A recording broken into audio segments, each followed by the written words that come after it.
Suntem în 27 aprilie 2013 într-o croazieră făcută între Baia de Aramă și Turnul Severin peste munte, pe drumul care s-a făcut, cel puțin se consideră asfaltat între această perioadă, în acest drum, această direcție, pardon.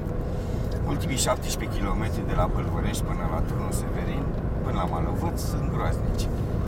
Haideți să vedem în ce condiții mergem în România din 2013. Infrastructură și drumuri făcute acum 2 ani de zile, cel puțin așa se consideră, sau așa sunt considerate. Unde 3 km pe ăsta e considerat foarte mult, că nu poți mai mult. Uitați și voi puteți comenta.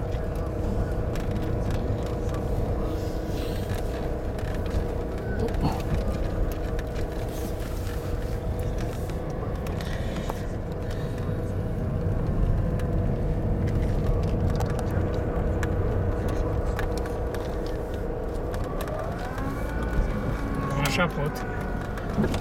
Că altfel sunt foarte adânci gropile astea.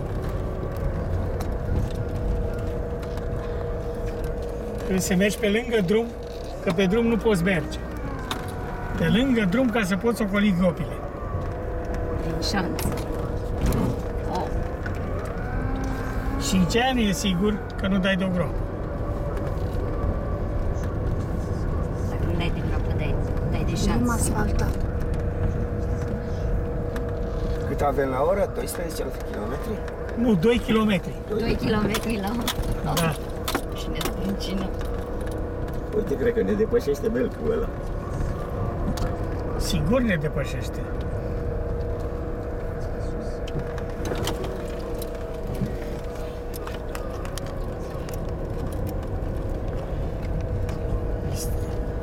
Este întâlnirea între două mașini și 4 gropi.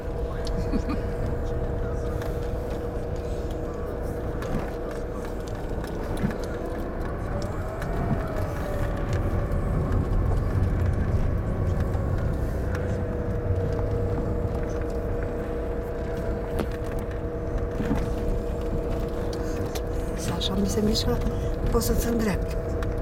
Am vrut să te depășească. Da, ce să depășească? Pe care, dacă vrea să o ia pe șanțul lateral. Nu are decât. Nu lăsa să mă depășească. Hai, tuf, nu stai să mă depășit, bă.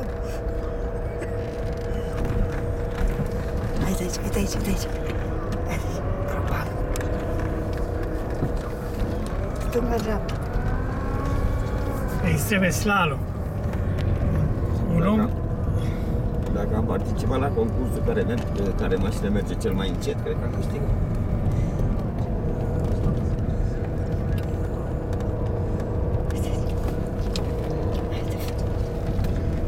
Asta pe lateral.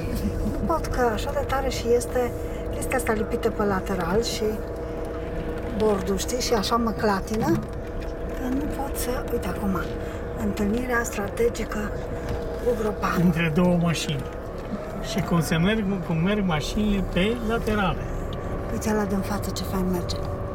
L-am luat așa. Prin șanț. Deci că ne învață pe unde trebuie și noi acum.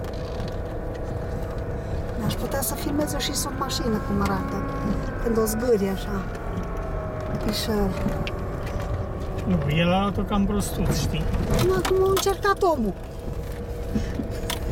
Între 7 rele să o leagă pe 8, că oricum, nu? Eu nu mă grăbesc. Pe drumul ăsta Și dacă vrei să te grăbești, eventual ți-o ia arată înainte, că altfel nu văd cum.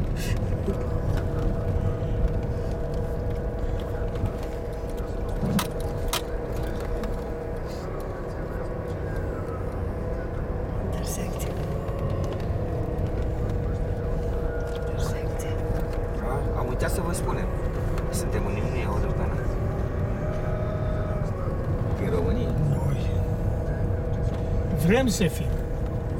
Așa zic guvernanții că suntem.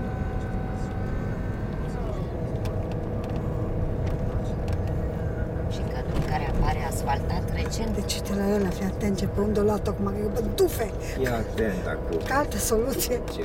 Opa! Dâng.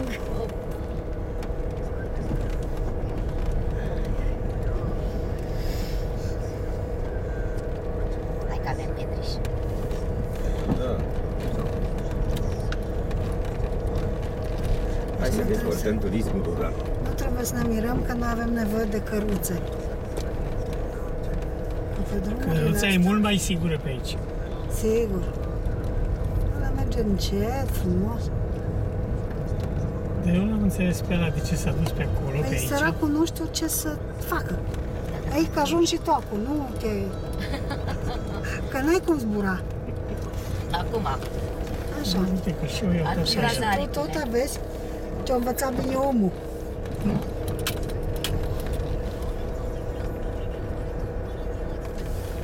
Acum înțeleg eu una din interpretările, sau dau eu o interpretare la termenul turism rural. Nu neapărat să stai la țară sau să mergi la țară, să Adventureland, să mai. mergi pe drumurile de la țară. Adventureland. Este? Da. Țara aventurilor e asta. Da. Ai ce povesti. Pe aici e Dar cred că aici e bine să vii cu o mașină joasă, A, n-ai cum. să simți cum se N-ai cade. cum. Da, poți să faci o treabă asta, dacă vii cu o mașină Băi, joasă. Transalpina era mai bună ca asta, bă. Am trecut eu cu Dacia pe Transalpina. Neasfaltată, nu acum. Când era închis circulației publice. Atunci am trecut eu pe Transalpina. Dacă vii cu o mașină joasă, poți să dai judecată firmă de asigurări pentru daune totale sau aproape Zi, totale. Cristi, urcam cu roata pe pietre, așa ca să iau frumos, să nu ajung cu... Dar ăsta a ajuns în Transalpina. Iau eu asta. Dar ce șansă avem aici în dreapta? Cred că Aia e de adita mai groapă, bă, nu mai e șanse.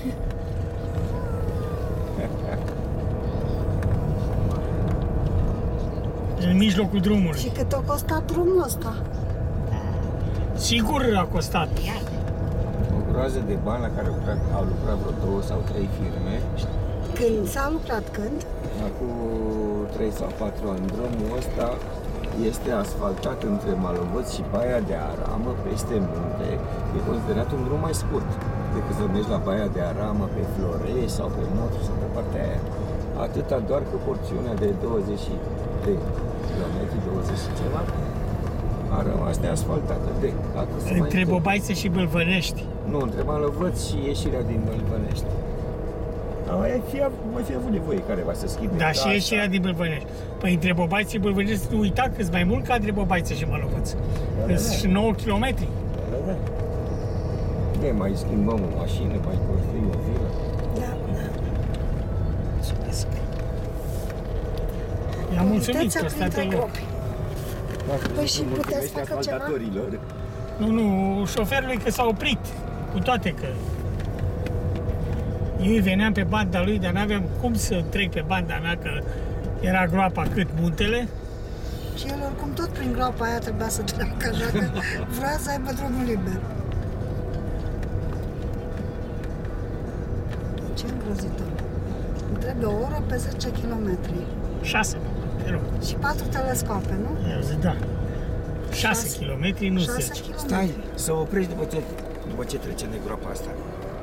Pentru că așa cum a zis Băsescu, aici se bani dumneavoastră, poate fi groapa asta.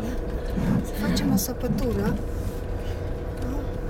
Mai să nu, poate trebuie să, alții punem, înainte. trebuie să punem panseluțe, că am mai văzut pe unii care au pus panseluțe. Cred că o să fie plin de panseluțe în țara asta. Criză de panseluțe. Aș pune trandafiri roșii. Toată lumea cumpără panseluțe. Sub. Ce? Acum deja ai problema dacă vine unul de jos cu viteză. Că la Mă nu îndoiesc. decât cu Ai viteză. venit cu viteză. Ce viteză să aibă? Viteza Mă întâi. îndoiesc. Cum? Ce viteză? Poate să vină cu viteza melcului, te cred. Da, țuști. Avem puțin și din ea. Mercury.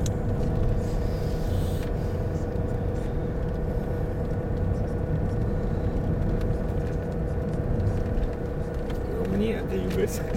Da.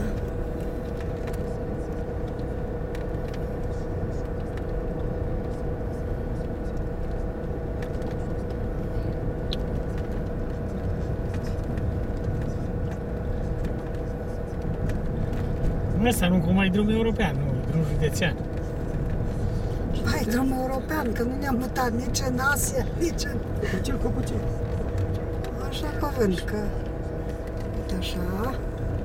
Și cu un picior în groapă, cu un picior în altă groapă. Cu o roată. Să ne obișnuim cu groapa, nu? Da.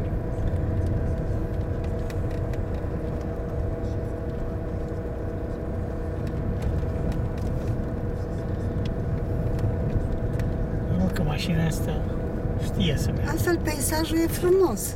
Da, peisajul... Dacă nu te uiți la grop, Da, ai timp să privești peisajul. nu. Numai dacă stau într-o groapă și mă uit în jur.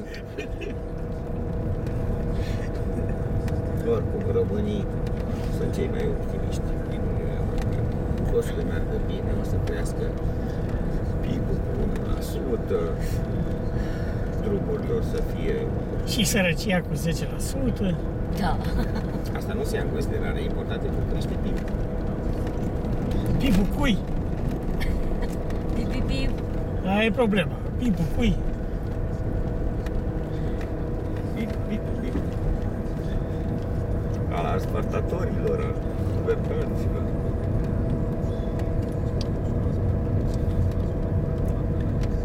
Mai avem o fază. Imediat. Așa crede el. Las că vede el. Să așteptăm un pic și avea un troscă.